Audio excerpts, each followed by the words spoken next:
Nous, on gère que le volet participatif. C'est-à-dire qu'on considère que l'habitat participatif, c'est faire entrer dans les projets immobiliers les habitants qui, la plupart du temps, sont exclus, mais dans la conception, dans le montage des opérations, dans la conception des opérations immobilières, ils sont peu présents, ou ils sont même pas présents.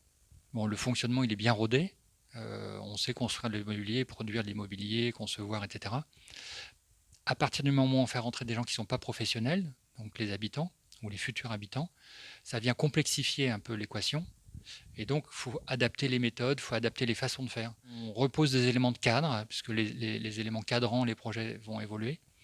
Donc ça, le premier volet, l'assistance à maîtrise d'ouvrage, c'est accompagner d'abord les professionnels sur la mise en place des opérations. Donc notre premier travail, c'est d'abord d'accompagner les professionnels, parce que le fait d'introduire des habitants dans l'équation, c'est-à-dire entre les responsables, les élus, les collectivités, les aménageurs, les maîtres d'ouvrage, donc les opérateurs techniques, et les maîtres d'œuvre, donc les architectes, les bureaux d'études, les accompagner aussi sur leur discours, parce qu'en fait, ils ont très souvent un vocabulaire qui peut être très technique, bon, qui fonctionne entre eux parce qu'ils savent de quoi on parle. Ils ont l'habitude, mais ce n'est pas le cas des habitants. Donc là, premier volet assistance à maîtrise d'ouvrage. Et le deuxième volet, on va accompagner des groupes, c'est-à-dire qu'on va accompagner d'abord des foyers individuels qui sont intéressés pour acquérir un logement, à s'organiser avec leurs futurs voisins, à apprendre à décider ensemble, à définir ensemble qu'est-ce qu'ils veulent pas comme projet, comment ils ont envie d'habiter, de voisiner, qu'est-ce qu'ils ont envie de faire dans les lieux, et donc de les sortir de leur seul logement et de les amener à penser collectivement les espaces communs, des espaces partagés, des services, des équipements, etc. La participation, elle peut s'échelonner à différentes étapes d'un projet immobilier. Il y a la mise en place d'un groupe de futurs voisins.